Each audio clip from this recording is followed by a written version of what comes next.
I sold the only home I ever owned, and my son thanked me by hiding me like a shameful secret. My name is Lindiwe Makoma, and I am 75 years old. I have lived long enough to know that a mother carries her children the way a river carries everything it loves, forward, without keeping anything for itself. But even a river dries when the sun is cruel enough. And one day, I gave it away. I didn't give it away with my hands. I gave it away with my heart, because that is what mothers do when their children dream of bigger things. My son, Kabelo, was always the kind of child who wanted more than what our township could give him. From the time he was little, he dreamed in English, studied like his life depended on it, and looked beyond the fences as if the world was calling him by name. And I, his widowed mother, did everything to make sure the world answered. I packed lunches for extra shifts. I washed clothes until my fingers cracked. I ironed uniforms for neighbors because they paid 5 rand a shirt. And I saved every coin the way a miser protects gold. Not because I was obsessed with money, because I was obsessed with my child's future. When I look back now, I realize it wasn't love that blinded me. It was hope. Kabelo grew into the kind of man people admire. Tall, sharp, polished, a man who walked like he had been born for success. And when he met Aneli, the girl who came from a wealthier family, the kind of wealth that wears silk at breakfast, I told myself not to worry. I told myself love was enough. But love is never enough for some people. When Kabelo and Aneli married, they wanted a home that would match the lifestyle of her family. Not a township place, not a starter flat. A modern, double-story house in a gated estate with a security guard who saluted every car. A home with white walls, glass doors, and a kitchen that looked like it had been drawn by an architect who never cooked in his life. The kind of home where you don't just live, you perform. Kabelo told me, "Mama, the bank approved some of the loan, but we need a bigger deposit. You know, to make sure we get the house." I knew what he meant before he even finished speaking. I didn't argue. I didn't think twice. Mothers like me don't think twice. I went to the lawyer who handled my late husband's affairs. I signed papers I could barely read. I sold my yellow house for less than it was worth because I needed the money fast. When the new owner handed me the check, my chest burned as if something inside me had been uprooted by force. I used to think heartbreak feels like crying. No. Heartbreak feels like becoming homeless by choice. I moved into a tiny granny flat behind my niece's property, a small room with a single window. But I told everyone I was comfortable. I even told Kabelo, "My boy, I am happy. You deserve the world." And he hugged me. That hug was the last thing he gave me freely. 3 months later, Kabelo and Anele called to invite me to their housewarming. Our friends, her colleagues, her family, some business people. "It'll be a big event," Kabelo said proudly. "And Mama, please, dress nicely. You know how these things are." I laughed gently, though something inside me twisted. "I always dress nicely," I told him. He just smiled awkwardly. I spent the next week preparing. I washed my best dress, a navy blue one with tiny beads along the neckline. I polished my flat shoes until they looked newer than they were. I braided my hair myself, even though my fingers have grown slow with age. I wanted to look like Kabelo's mother, not the woman who no longer had a home. On the day of the housewarming, I took a taxi to the estate. The security guard asked for my name twice, checking the guest list. I noticed the hesitation in his eyes. I wasn't the type of guest these houses were used to welcoming. He eventually let me in. The house was beautiful. I won't pretend it wasn't. White walls, silver door handles, lights that looked like floating stars. My heart swelled, not with pride, but with the painful reminder that I had made this house possible. I walked toward the entrance. Aniel's mother, Mrs. Kumalo, stood near the door, wearing a dress that probably cost more than my old monthly salary. She looked at me briefly and gave a polite smile. The type you give someone who works in your garden. Not family. Never family. I reached the front door just as Cabello rushed out. "Ah, Mama, you're here," he said, giving me a quick hug, quick enough that none of the guests saw it. I noticed that immediately. He looked around nervously, then leaned closer. "Mama, listen. Today's a bit formal. There are important people here. Aneli's father invited some business partners. We want everything to be perfect." I smiled, confused. "I will behave," I said softly. "I always behave." He swallowed. "No, Mama, you don't understand. It's just, maybe it's better if you sit in the back area. You know, by the patio. It's quieter there." The words sliced me cleanly. So gently I almost didn't feel the pain at first. "Back? But everyone is inside," I said, trying to laugh. Cabello avoided my eyes. Aneli said, "Maybe you'd be more comfortable away from the crowd." More comfortable. That phrase is a knife disguised as kindness.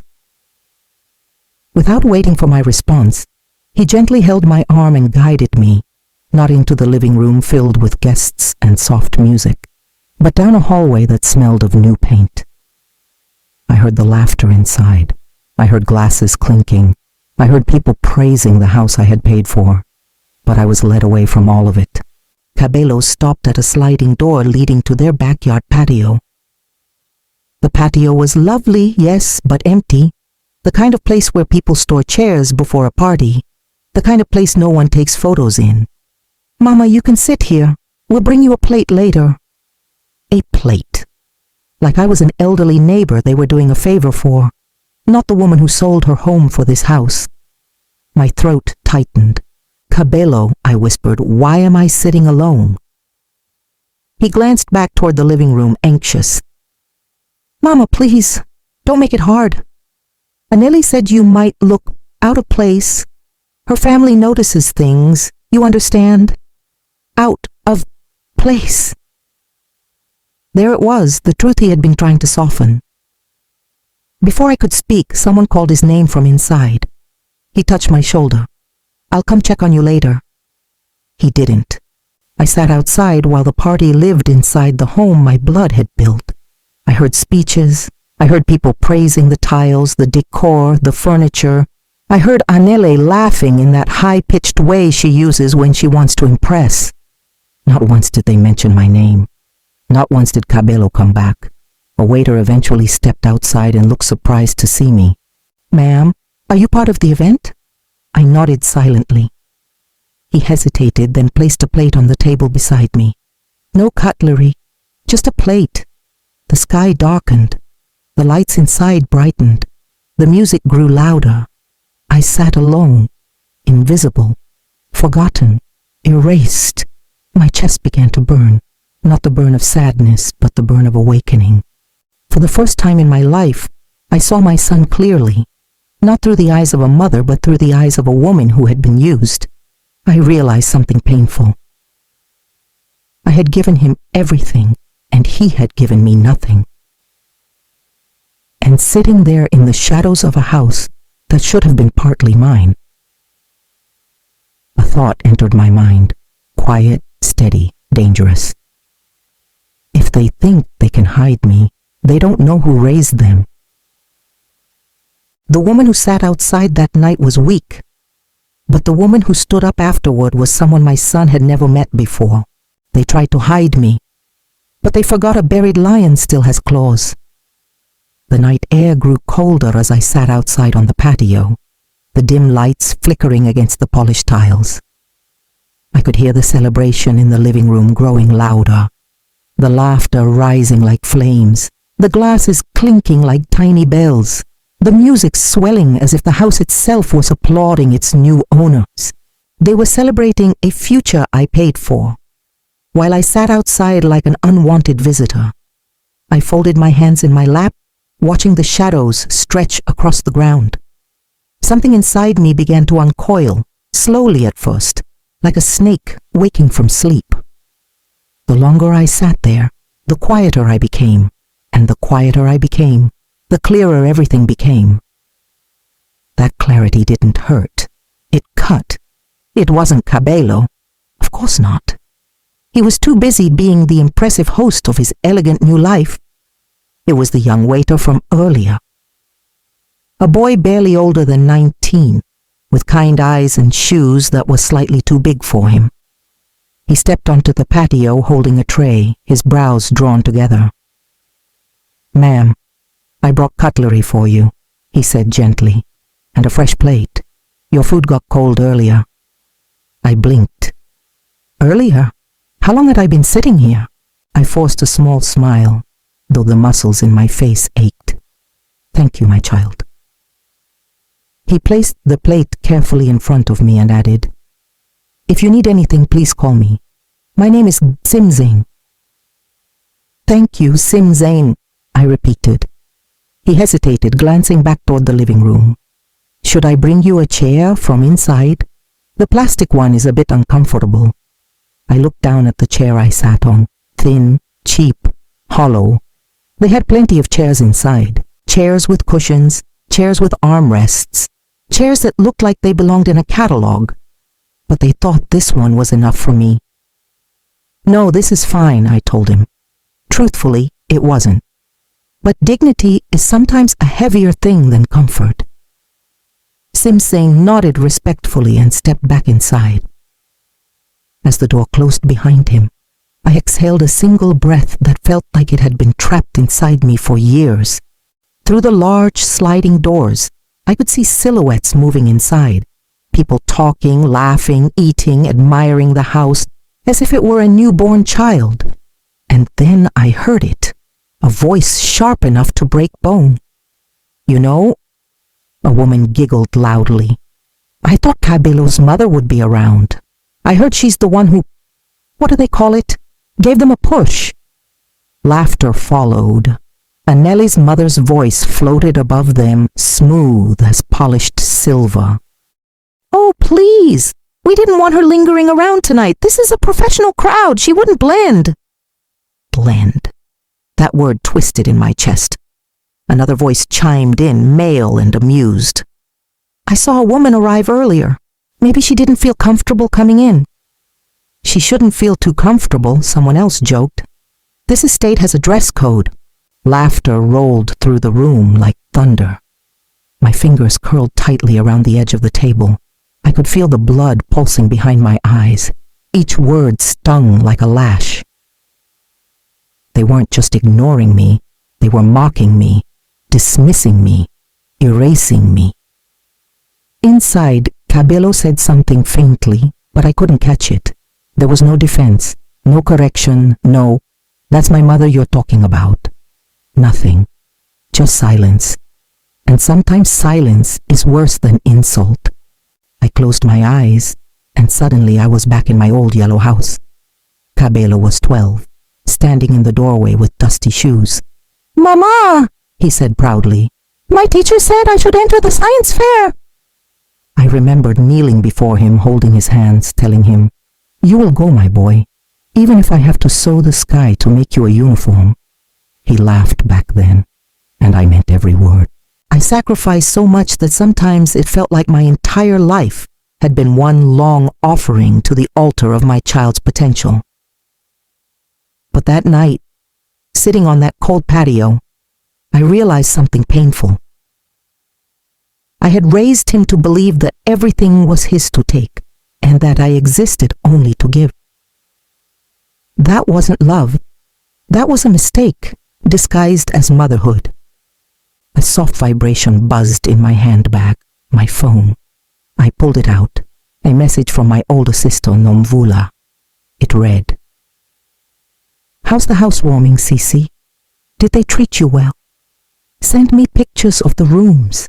I want to see everything you helped them build." My hand trembled.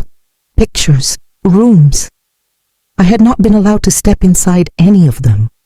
My eyes watered, but not because of sadness, because of shame. I couldn't bring myself to lie, but I couldn't bring myself to hurt her with the truth either.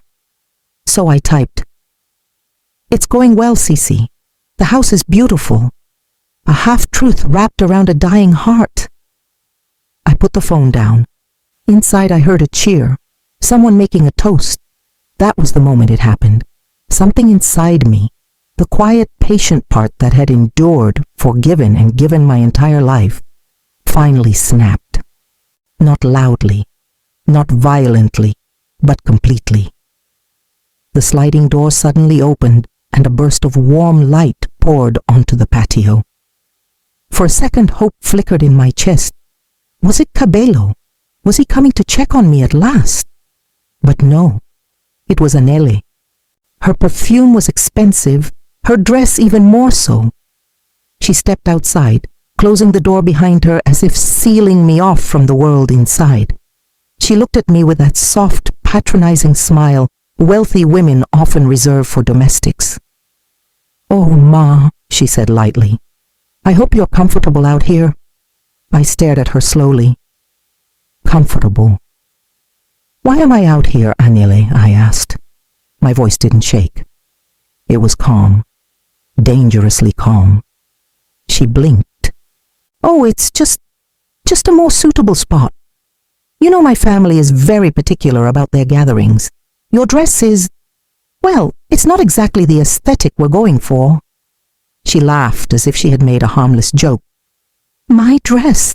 The dress I wore to Cabello's graduation. The dress my late husband had complimented before he passed. The dress I had washed and pressed with my own hands, thinking I would stand proudly beside my son." My jaw tightened. "And Cabello?" I asked quietly. "Did he agree to this?" Anele shrugged. He didn't disagree. Those 4 words hollowed something inside me. She flicked her wrist toward the patio. "It's only for tonight, Ma. You understand, yes? We can't have guests confused about who's who. First impressions matter." I looked at her. For the first time, really looked at her. And I realized she didn't just dislike me. She was ashamed of me. Not because of who I was, but because of where I came from. And Cabello, he had let her. No, he had followed her. Anele turned to go back inside. "Enjoy the party, Ma," she said over her shoulder, as if I were enjoying anything. When the door slid shut behind her, I sat back and let the cold air fill my lungs. I had never felt smaller. I had never felt older. I had never felt so discarded. But discarded things sometimes become dangerous. I didn't know how long I sat there. Minutes. Hours. Time loses shape when dignity is bleeding. But eventually, I stood.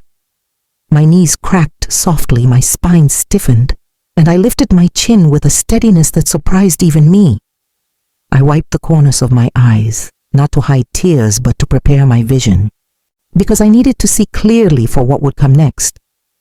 As I adjusted my braids and smoothed the front of my dress, one thought pulsed through my mind with the strength of a drumbeat.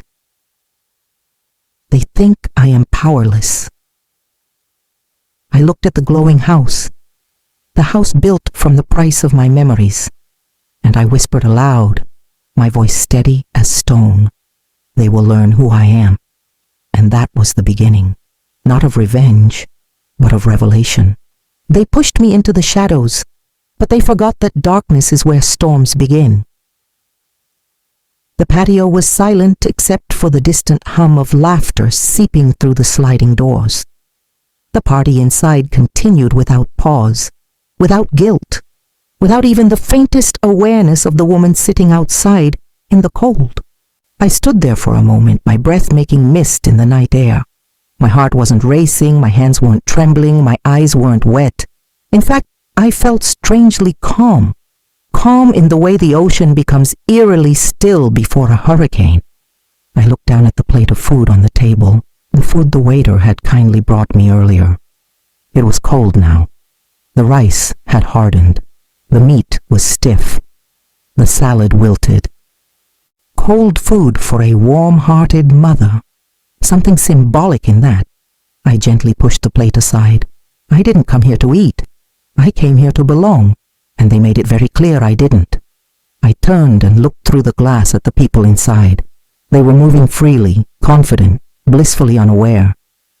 I wondered how many faces in that room were like Annelle's, perfect on the surface, but hollow underneath.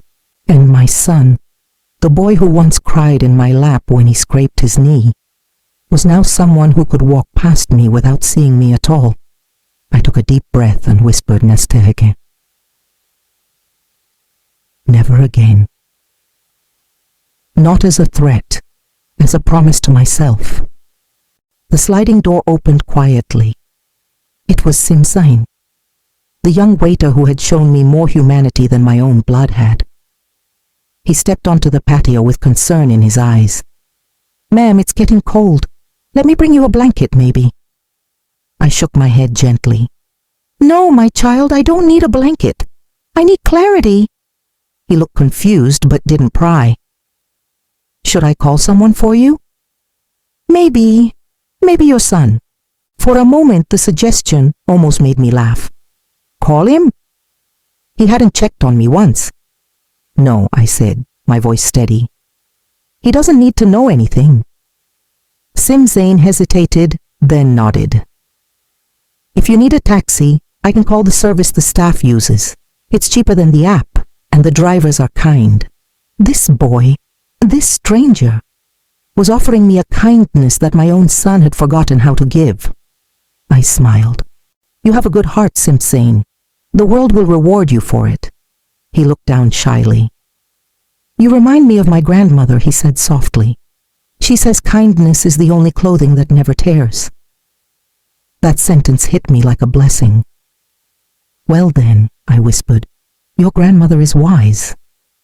He smiled and went back inside, and I remained standing on the patio, my hands clasped in front of me, my back straight, my spirit sharper than it had ever been. I picked up my handbag from the table and slung it over my shoulder. It suddenly felt lighter, not because anything was missing, but because something inside me had returned. Dignity, self-worth, memory. I slowly walked toward the side gate of the house, the one visitors rarely used. I didn't want to walk through the front door, not because I was ashamed, but because the path to dignity is often through the quiet exits, not the noisy entrances. As I reached the gate, I paused and looked back at the glowing house, the house I had paid for with my history, my future, my comfort. I whispered, "This is the last time I come here as a beggar." Then I walked out. The estate was quiet at night. Security lights lit the pathway in soft white glows. The sound of my footsteps echoed against the pavement. Each step felt like peeling away a layer of myself, layers I didn't need anymore. The layer of guilt, the layer of blind loyalty, the layer of silence. I kept walking until I reached the security booth. The guard who had checked me in earlier looked surprised. "Ma, you're leaving." "The event just started." I smiled politely. "Yes, I am leaving." He frowned. "Should I call your son to escort you? He just passed here earlier with—" "No," I said, holding up a hand. "I don't want him."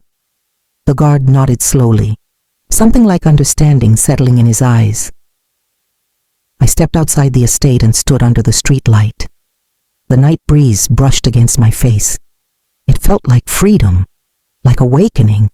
Simsain's taxi contact arrived 5 minutes later, a small white car that had seen better days, but the driver greeted me with respect. "Good evening, Mama. Where to?" I gave him my niece's address. As the car pulled away from the estate, I didn't look back, not once. Some chapters deserve to be closed without ceremony. My niece was asleep when I got home. Her children were asleep too. The house was silent except for the soft buzz of the ceiling fan in my room. I closed the door behind me and stood in front of the small mirror on the wall. The reflection looking back wasn't helpless, wasn't broken, wasn't defeated. She was something else. She was ancient. She was powerful. She was a lioness who had remembered her teeth. I sat on the edge of my small bed, smoothing the fabric of my dress, and allowed myself to feel everything. The hurt, the betrayal, the humiliation, and yes, the rising storm of anger. Not the wild, uncontrolled anger of a child, the cold, clean anger of a grandmother. An anger that thinks, plans, waits, because if motherhood teaches you anything, it is patience. I wiped my eyes, inhaled slowly, and whispered to myself, from now on, I choose me. And that was the first moment of my rebirth. Sometime past midnight, my phone vibrated. Cabello, of course. I stared at the screen as tears pooled at the corners of my eyes. Not tears of sadness, but tears of recognition. I finally saw him clearly. Not as my son, but as a man shaped by arrogance, pride, and the blindness of privilege he inherited through marriage. He let it ring. He called again and again. I didn't answer. Then a message came. "Ma, where are you? Anneli said you left. Why didn't you tell me?" I stared at the words. He didn't ask if I was okay. He didn't apologize. He didn't acknowledge what he did. His concern was not for me. It was for the appearance of the situation. I put the phone face down. The silence that followed felt warm, almost protective. I barely slept that night, but for the first time in years my thoughts were clear, sharp, purposeful. As the sun rose, something inside me settled. I would no longer invest in people who only appreciate my suffering, not my presence. I made myself tea, the way I always do in the morning, strong with a squeeze of lemon. The steam warmed my face as I held the cup with both hands, and I said the words that would shape everything to come. I gave them my home, but they will never take my worth. I closed my eyes. In the quiet of that tiny room, the real storm began to grow, not the storm that destroys, the storm that reveals. And I knew, with bone-deep certainty, that everything would change from here, for them and for me. They expected me to stay silent, but silence is just the breath before a grandmother roars. They mistook my quiet for weakness, but quiet people keep the sharpest truths. The morning after the housewarming party, sunlight crept into my tiny room through the thin curtains. It painted soft lines across the floor, warm and golden, but I felt none of it. I sat on the edge of my bed, my hands wrapped around a chipped mug of tea, watching the steam rise like a ghost escaping. I felt hollow, not because I was broken, because I had emptied myself of illusions, of excuses, of the lies I used to tell myself to protect my son's image. Now there was only truth. Truth that burned, truth that freed, truth that demanded a decision I knew I must make. Before I could think too long, my phone buzzed again. Cabello. For the first time in my life, I didn't feel guilty for ignoring him. I let it ring, and ring and ring, then a message arrived. "Ma, you didn't even say goodbye. Are you okay?" A lie wrapped in concern. He didn't worry last night. He didn't check on me. He didn't even notice when I left. Concern only came this morning when appearances were no longer at stake. I put the phone down. Let him sit in the discomfort of unanswered calls. I had carried him my whole life. He could carry silence now. Around mid-morning I heard footsteps approaching. Then a gentle knock. "Gogo Lindiwe." It was my niece, Nokutula, her voice soft with worry. I opened the door. She took one look at me and her face tightened. "Are you sick? You look tired." Tired. That was one word for it. I stepped aside, letting her in. She sat on my chair while I remained standing, hands trembling slightly as I fiddled with my shawl. "Auntie," she said carefully, "I saw your shoes outside the door last night. You didn't come home at your usual time from the housewarming." I swallowed. "I left early." She tilted her head. "Why?" I opened my mouth, then closed it again. Because how do you tell someone that your own son hid you like a shame? How do you admit something so humiliating without feeling like your bones are turning to dust? Nokutula's eyes softened. "Auntie, What did they do? Her voice made something in me collapse. My shoulders dropped. My breath shook. They put me outside, I whispered. In the cold, alone. As if I was nobody. Nokutula's face froze in disbelief. What? They didn't want their guests to see me. What? She repeated, louder this time. Her eyes filled with tears, tears burning with anger. Cabello. He let that happen. I nodded slowly. She covered her mouth with a trembling hand. Oh, Auntie, she choked. You gave them everything. Her tears hit me harder than my own. I sat beside her and she took my hand like I was a child. No, she said firmly, wiping her cheeks. You will not let them treat you like this again, you hear me? No more. For the first time in years, someone defended me. The words felt like warm water on a wound. I closed my eyes. And in that moment I realized something powerful. I was not alone. I had people who cherished me, even if my own son didn't. That afternoon my phone rang again. Cabello, the guilt that once held my throat hostage was gone. I answered with a level voice. Hello, Cabello. Ma, he exclaimed, his voice sounding relieved. Where were you? Why did you leave without telling us? Us. As if he and Anele were one mind. I left, I said quietly, when I knew I was not welcome. Silence. Then he cleared his throat. Ma, Anele's family is very particular. You know how they are. I was just trying to keep things smooth. Smooth for who? I asked. For them or for your pride? He hesitated. I didn't mean to hurt you. I almost laughed. No one ever means to hurt the person they take for granted. It wasn't what you meant, I said. It's what you allowed. He exhaled loudly. Ma, you're being dramatic. We found you a comfortable seat outside. Comfortable? My voice rose. On a plastic chair beside the backyard wall, hidden from everyone. He was quiet. I continued, the strength of truth rising through me. I sold my home, Cabello, my life, my memories, to help you build that house. I know, Ma, and we appreciate. No, I cut him sharply. No, you don't, because if you appreciated it, you wouldn't have been ashamed of me. His breath caught, and I pressed on.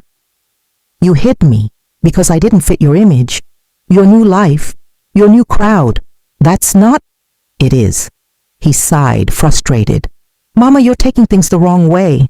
Anele's family. Stop blaming Anele's family, I snapped. She is your wife, but I am your mother.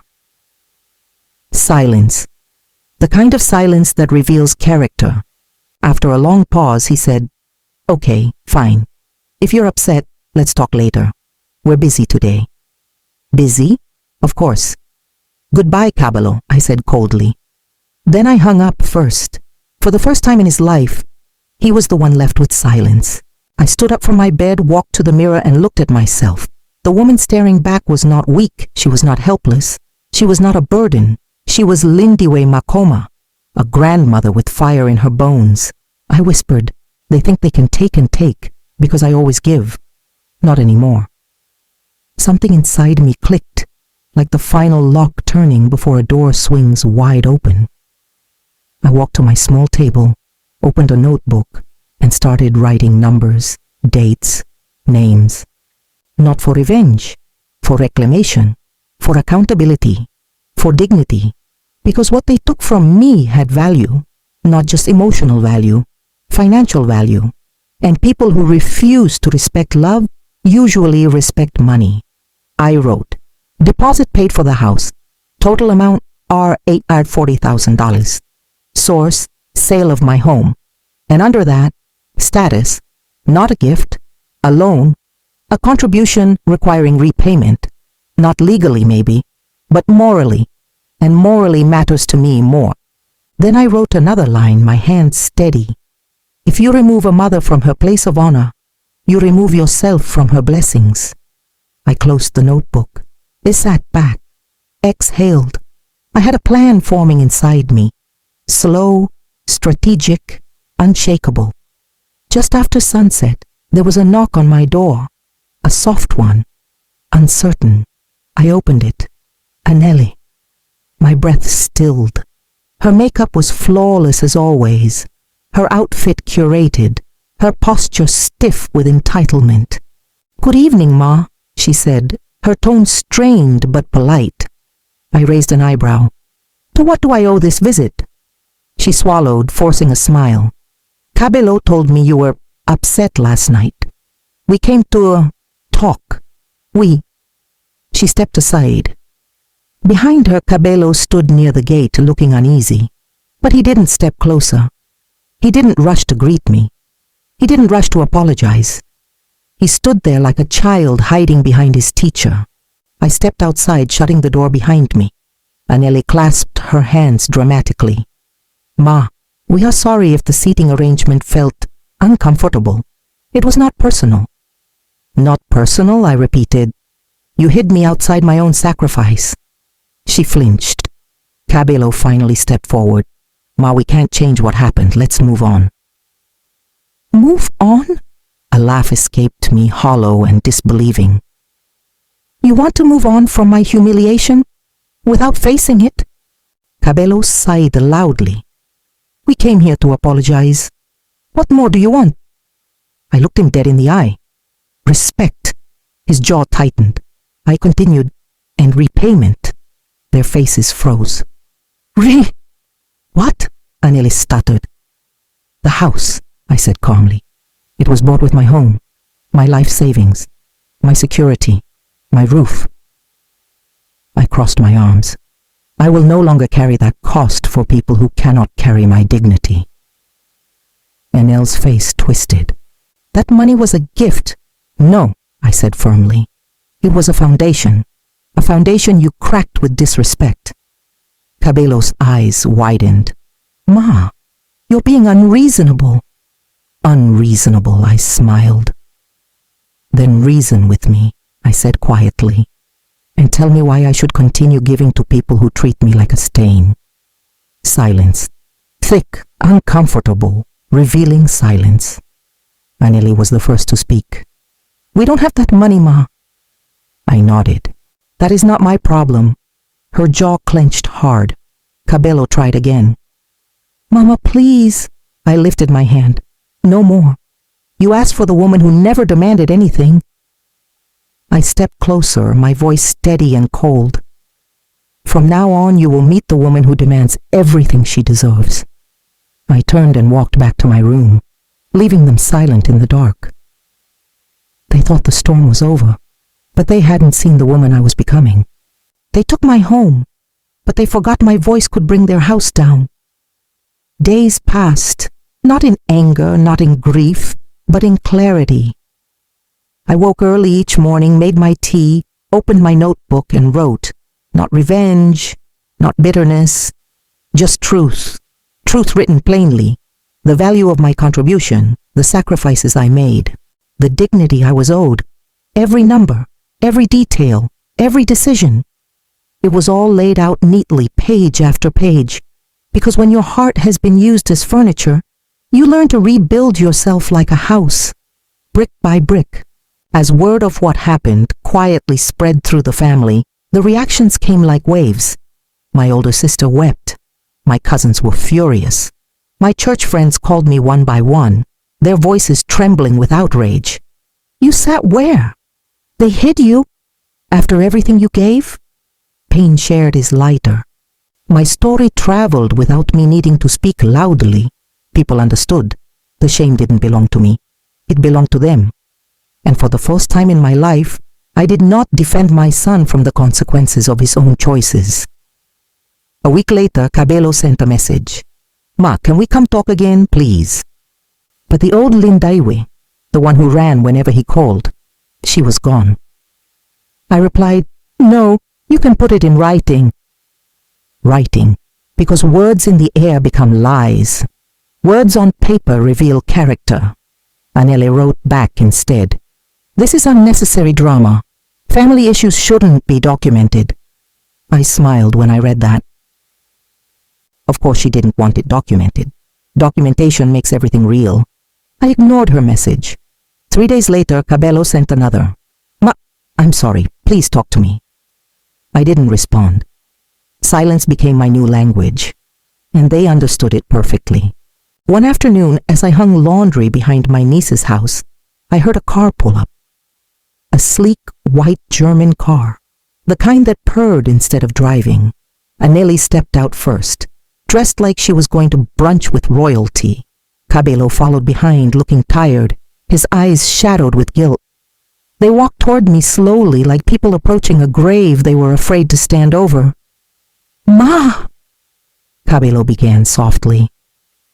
I didn't turn. I clipped another shirt to the line. They stood there awkwardly. Finally, Anneli sighed dramatically. "Ma, this is embarrassing. We're standing here in a backyard." "Yes," I said without looking at her. "A backyard where everyone is welcomed equally." She stiffened. Cabello swallowed hard. We wanted to apologize again," he said. "Are you apologizing?" I asked without turning, "or trying to control the story before it reaches people you care about?" Silence again. Then Cabello said, "Ma, we made a mistake." I turned slowly and faced them. "A mistake," I repeated, "is spilling tea. A mistake is losing your keys. You didn't make a mistake. You made a choice." Anneli looked away. Cabello lowered his head. "We just want things to go back to normal," he murmured. "Normal. That word hurt more than anything else." "There is no normal," I said quietly. "Not after what you did. Not after you erased me from the very home I built for you." His voice cracked. "Ma, I'm your son." I took a step closer. "And I was your mother," I said. "Long before you became this man I don't recognize." He looked shattered. "Good. Sometimes breaking is the first step to rebuilding." For the first time, I asked questions I had never dared ask. "Tell me, Cabello, when you saw me sitting outside, when you walked past me to greet your guests, did you not feel anything?" He opened his mouth, closed it, rubbed his forehead. "No, Ma, I didn't think. I was overwhelmed. I was stressed." "No," I said. "That night you chose your image over me." His eyes filled. "And you," I said, turning to Anneli, "you looked at me and saw a problem to hide. Not a mother, not a grandmother, just a blemish in your perfect picture." Anneli's eyes flashed with shame and something like fear. I continued, "I sold my home for you, and you made me homeless in your heart." Those words hit them both like a blow, both like. Anneli's lip trembled. Cabello's tears spilled over, and for the first time since the housewarming, I didn't feel pain. I felt power, because the truth spoken without fear is a weapon. Cabello sniffed, wiping his face. "Ma, please, what can we do?" I took a deep breath. "You can repay what I gave, even if it takes years." Anneli's head shot up. "What? Repay? That was—" "It was not a gift," I said firmly. "It was love, and you stepped on it." Cabello stared at me, devastated. "Ma, we don't have that kind of money, not now." "That is your burden," I said, "not mine." Anneli's voice broke. "This will ruin us." "No," I corrected. "This will teach you." I placed my hand gently on my son's shoulder. "Responsibility is not punishment. It is maturity." He nodded slowly, brokenly. "We'll pay you," he whispered. "Every month, I swear." I nodded. Then I stepped back. "Good, because I am done raising you. Now you must raise yourselves." A week later, Cabello sent our $5,000, then another our $5,000 2 weeks later. Small amounts. But the gesture mattered more than the numbers. For the first time in years, I wasn't giving. I was receiving, and receiving without shame, because I had finally demanded my worth. One evening, months after the confrontation, my phone rang. Cabello's again. But this time I answered. "Hello?"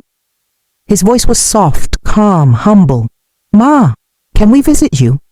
"Just us." No cars and no fancy clothes, just your son and his wife, as people. Something softened in my chest. Come, I said, but not to apologize again. Come to learn. And they did. We talked, truly talked, honestly, slowly, painfully, piece by piece. My son rebuilt the bridge he burned. Anele apologized, not with words alone, but with changed actions. The visits continued, not perfect, but real, and real is better than perfect. One Sunday afternoon, months later, they picked me up and drove me to the estate.